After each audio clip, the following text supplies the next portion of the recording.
Hello నమస్తే. నేను మీ doctor నల్మ Srikanth Goud, Telangana జాగృతి. నిన్న వెస్ట్ సంబంధించిన నియోజకవర్గ సంబంధించినటువంటి శాసనసభ్యులు శ్రీ నాయని రాజేందర్ రెడ్డి గారు ఎవరైతే ఉన్నారో, నాయని రాజేందర్ రెడ్డి గారు శ్రీమతి కల్వకుంట్ల కవిత గారి పైన చేసినటువంటి అనుచిత వ్యాఖ్యలను ఈరోజు తెలంగాణ జాగృతి తీవ్రంగా ఖండిస్తా ఉన్నది. ఇలా వరంగల్ వెస్ట్ నియోజకవర్గంలో రాజేందర్ రెడ్డి గారు, మీరు ఎన్నికలకు వచ్చిన సమయంలో మీరు ఏదైతే రంగంపేట సంబంధించినటువంటి ఊర్లో హనుమాన్ టెంపుల్ అక్కడ ఉంటే, ఆ హనుమాన్ టెంపుల్ దగ్గర పత్రికా సమావేశం పెట్టి, ఆ పత్రికా సమావేశంలో మీరు ఇచ్చినటువంటి హామీలను, ప్రమాణ పత్రాలను బాండ్ రూపంలో రాసి ఈరోజు వరంగల్ పశ్చిమ సంబంధించినటువంటి ఎన్నికలకు రావడం జరిగింది. అందులో భాగంగా మీరు 3 ప్రధానమైనటువంటి అంశాలను బేస్ చేసుకుని మీరు ఆ రోజు వరంగల్ పశ్చిమ నియోజకవర్గంలో ఎన్నికలకు వచ్చిండ్రు. మొదటిది, ఏదైతే స్లమ్ లో ఉండబడేటువంటి పేద మధ్యతరగతి కుటుంబాలు ఎవరైతే ఉన్నారో, అట్టడుగు వర్గాలు ఎవరైతే ఉన్నారో, ఈ అట్టడుగు వర్గాలకు ఇండ్ల సంబంధించినటువంటి పట్టాలను కేవలం 100 రోజుల్లోనే నేను ప్రభుత్వంతో మాట్లాడి మా ప్రభుత్వం రాగానే మీకు 100 రోజుల్లో పట్టాలు ఇస్తామని చెప్పేసి అన్నారు. రాజేందర్ రెడ్డి గారు నిన్న అవాకులు చెవాకులు బాగా వెళ్తున్నారు. మైక్ దొరికిందని చెప్పేసి ఊకదంపుడు ఉపన్యాసాలు బాగిస్తున్నారు. మరి ఆ 100 రోజుల్లో మీరు పట్టాలు ఇచ్చి ఆ పేదలకు అని చెప్పేసి ఈరోజు తెలంగాణ జాగృతి ప్రశ్నిస్తుంది. మీరు అర్హులైనటువంటి నిరుపేదలు ఎవరైతే ఉన్నారో, ఆ నిరుపేదలకు అందరికి కూడా 100 రోజుల్లో డబుల్ బెడ్రూమ్ అనేటువంటిది కేటాయింపు చేస్తామేమో అని చెప్పేసి, నేను ఎమ్మెల్యే అయిన తర్వాత అని చెప్పేసి మీరు చెప్పినటువంటి మాట వాస్తవం కాదా? మీరు రాసిచ్చినటువంటి ప్రమాణ పత్రం వాస్తవం కాదా అని చెప్పేసి ఈ సందర్భాన్ని నేను అంటున్నా. ఇదే వరంగల్ పశ్చిమ నియోజకవర్గంలో భూ కబ్జాలన్నిటి కూడా అరిగట్టేటువంటి బాధ్యత తీసుకుంటా అని చెప్పేసి బాండ్ పేపర్ రాసి పత్రికా సమావేశం పెట్టి ప్రమాణ పత్రం రాసి ఇచ్చినటువంటి వ్యక్తి ఎవరు? మరి వీటన్నిటిని 19 నెలలు 20 నెలల పాలనలో మీరు ఎందుకు చేయలేకపోయిలో?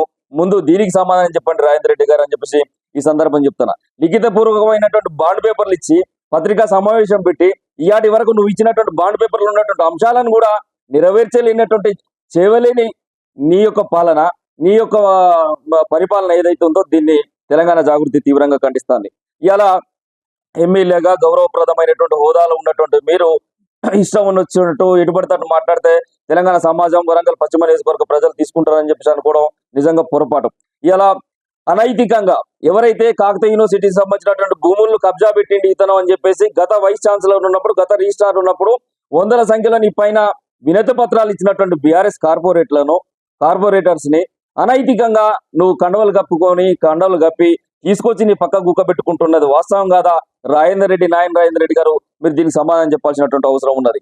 ఇలా నీ 18-20 నెలల పాలనలో, మీ యొక్క కాంగ్రెస్ పాలనలో హన్మకొండలో ఉండబడేటువంటి ప్రభుత్వ భూముల రికార్డు కనుక కూడా పరిధిలో ఉండబడేటువంటి లొకేషన్ మ్యాప్ ఆధారంగా తీసుకున్నట్లయితే, కూడా పరిధిలో ఉండేటువంటి ముసాయిదా ఆధారంగా మనం తీసుకున్నట్లయితే ఎన్ని భూములు కబ్జా అయినాయి, ఆ కబ్జా ఇల్లు ఎవరు చేసి ఇల్లు, దాని వెనుక ఎవరు ఉన్నారు, వాటన్నిటిని బయట మీరు పెడతారా, మమ్మల్ని పెట్టమంటారో మీరు ఒక్కసారి సమాధానం చెప్పాల్సినటువంటి అవసరం ఉన్నది.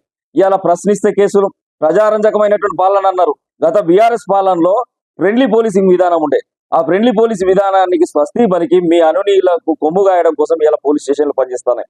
నీ వరంగల్ పశ్చిమ నియోజకవర్గంలో ఉండబడేటువంటి అన్ని పోలీస్ స్టేషన్లలో నీకు ఎదురు తిరిగినటువంటి వ్యక్తులను, నీ ముఠాకు ఎదురు తిరిగినటువంటి వ్యక్తులను ఈ రోజు కాకతీయ యూనివర్సిటీ పోలీస్ స్టేషన్ మొదలుకుంటే వరంగల్ పశ్చిమలో ఉండబడేటువంటి సుబేదారి, హన్మకొండ, కాజీపేట ఈ సంబంధించినటువంటి అన్ని పోలీస్ స్టేషన్లలో విచ్చలవిడిగా కేసులు పెట్టించినటువంటి మాట వాస్తవం కాదా?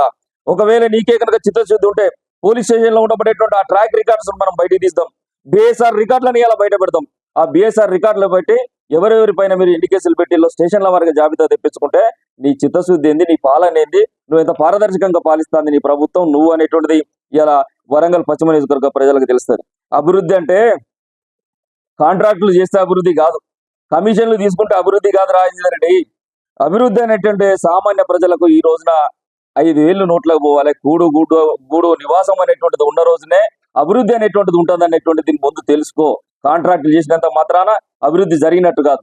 ఇలా కాంట్రాక్టర్ రూపంలో ఏదైతే వరంగల్ పశ్చిమ నియోజకవర్గంలో నువ్వు చేసినటువంటి కాంట్రాక్టర్ ఏవైతే ఉన్నాయో అవన్నీ కూడా అకౌంటబిలిటీ ఉందా? ప్రభుత్వం సంబంధించినటువంటి ఖజానా నుంచి వెళ్ళి సొమ్ము తర్జుమా అయిందా? కలెక్టర్ సంబంధించినటువంటి కార్యాలయం నుంచి వెళ్ళి నీకు సొమ్ము తర్జుమా అయిందా? అక్కడ ఉన్నటువంటి ప్రభుత్వ పెద్దలను ఒప్పించుకొని నువ్వు తర్జుమా చేసుకున్నావో ఒకసారి నువ్వు అక్కడ ఎంత నిధులు కేటాయించావు, ఎంత ఖర్చు పెట్టినావో దానిపైన శ్వేతపత్రం రిలీజ్ చేయగలుగుతారా నాయన రాజేందర్ రెడ్డి గారు?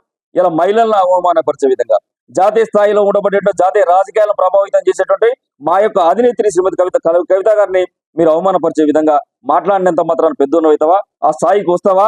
ఒకసారి నువ్వే గుండె మీద చేసుకొని అది ఆలోచించుకోవాల్సినటువంటి అవసరం ఉంది. ఇవాళ ఏదైతే నీ ముఠా ఉందో నీ చుట్టుపక్కల ఉండి కూర్చున్నటువంటి ప్రతి ఒక్క ముఠా సభ్యుడు కూడా ఇవాళ ఎన్ని వందల టెండర్లు వేసిళ్ళు, నీ బినామీలుగా మద్యం సంబంధించిన టెండర్లు ఎన్ని వందలకు టెండర్లు వేసిల్లో అవి మేము బయట పెట్టమంటారా, లేదంటే మీరు బయట పెడతారా? దానిపైన కూడా మీరు ఏమైనా శ్వేతపత్రం రిలీజ్ చేస్తారా? మీరు ఆలోచన చేసుకోవాలి. ఇలా కూడా ఆఫీసులో, వరంగల్ కూడా ఆఫీసులో ఏం జరుగుతుందో మాకు తెలియదా? ఎంతమంది అధికారులు భయభ్రాంతులకు గురి చేస్తున్నాం మాకు తెలియదా? ఇలా జర్నలిస్టులకు వచ్చిన తర్వాత 100 రోజుల్లో మీకు ఇళ్ల స్థలాలు ఇప్పిస్తా అని చెప్పేసి ప్రమాణ పత్రం రాసినావు కదా, మరి ఆ ప్రమాణ పత్రం ఏమైంది రాజేందర్ రెడ్డి? ఆ ప్రమాణ పత్రానికి సమాధానం చెప్పలే. నిన్న మొన్న జర్నలిస్ట్ ఒక 20 రోజుల క్రితం వచ్చి నీ మీద ప్రెజర్ చేసే వాతావరణం తీసుకొస్తే ప్రభుత్వంతో మాట్లాడిన ఆర్డర్ రావడమే తరువాయి అని చెప్పేసి జర్నలిస్టులను మోసం చేస్తున్నది వాస్తవం కదా? మరి ఇయాటి వరకు వాళ్ళకి ఎందుకు ఇళ్ల స్థలాలు కేటాయించాలి? ఎక్కడ ఉన్నది, ఎక్కడ తీసుకొచ్చిన ఆర్డర్ అనేటువంటి సమాధానం చెప్పాలి. వికలాంగులతో మీటింగ్ చేసినాం, వికలాంగులతో మీటింగ్ చేసేసి మీకు పెంచిన పెన్షన్స్ 6,000 రూపాయలు ఇస్తానన్నావు, వాళ్ళకు ప్రభుత్వం సంబంధించినటువంటి పాలనలో మిమ్మల్ని భాగస్వామ్యం చేస్తామని చెప్పేసి వికలాంగులతో కూడా మీటింగ్ చేసేసి వాళ్ళ ఓట్లు దండుకున్నటువంటి నువ్వు ఇవాళ ఏ వర్గాలకు న్యాయం చేసినావో నువ్వు సమాధానం చెప్పాలి.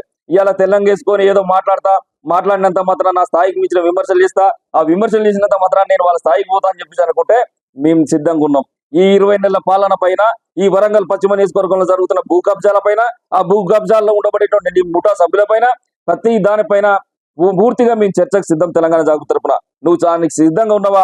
సమాధానం చెప్పాల్సినటువంటి అవసరం ఉన్నది. ఇవాళ పాలిటెక్నిక్ సంబంధించినటువంటి కళాశాల టెండర్లు, కాలేజీ కళాక్షేత్రం సంబంధించినటువంటి సంబంధించిన టెండర్లు, అంతేకాకుండా ఏదైతే మన నాయన్ నగర్ సంబంధించినటువంటి టెండర్లు, ఈ టెండర్లన్నీ పారదర్శకంగా ప్రభుత్వం ద్వారా, కలెక్టర్ ద్వారా మీకు అలొకేషన్ జరిగినాయా? లేదు. కలెక్టర్ల ద్వారా ఈ పారదర్శకంగా జరగకుండా మీరు అధికారులను బెదిరించి నీ అనునీయులకు ఇప్పించుకున్నది వాస్తవమా కదా? ఆ అనునీయులకు ఎవరెవరికి బినామీ సంబంధించినటువంటి టెండర్లు, ఈ టెండర్లన్నీ పారదర్శకంగా ప్రభుత్వం ద్వారా, కలెక్టర్ ద్వారా మీకు అలొకేషన్ జరిగినాయా? లేదు. కలెక్టర్ల ద్వారా ఈ పారదర్శకంగా జరగకుండా మీరు అధికారులను బెదిరించి నీ అనునీయులకు ఇప్పించుకున్నది వాస్తవమా కదా? ఆ అనునీయులకు ఎవరెవరికి బినామీ పేర్ల మీద నువ్వు ఇప్పించుకున్నావు మేము బయట పెట్టమంటావా? నువ్వు బయట పెడతావా? దేనికి నువ్వు సిద్ధంగా ఉన్నావో చెప్పాల్సినటువంటి అవసరం ఉన్నది. ఏది పారదర్శకంగా జరుగుతుందో నువ్వు చెప్పాల్సినటువంటి అవసరం ఉంది. నీ స్థాయికి మించినటువంటి ఆరోపణలు నువ్వు ఏదైతే చేస్తానవో అంత మాత్రం నువ్వు పెద్దోను అయిపోతావు అనేటువంటి విషయాన్ని కావనటువంటి విషయాన్ని నువ్వు గుర్తుపెట్టుకో రాజేందర్ రెడ్డి గారు.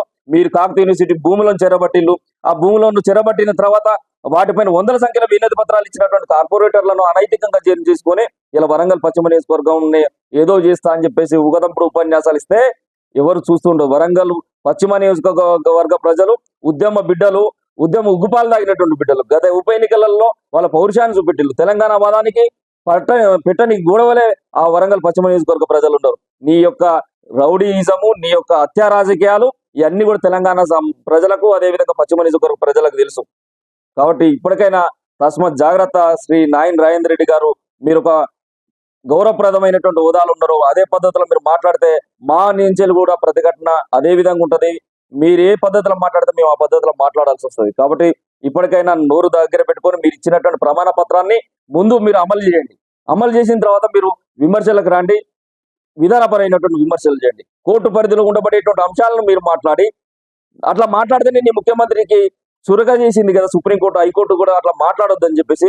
అయినా సిగ్గు లేకుండా ఇట్లాంటి విధానపరమైనటువంటి విమర్శలు కాకుండా వ్యక్తిగత విమర్శలను ఎట్లా దిగుతున్నావో నీకు నువ్వు ఆత్మ విమర్శ చేసుకోవాలని చెప్పేసి నాయన్ రాజేందర్ రెడ్డి గారిని హెచ్చరిస్తున్నాం.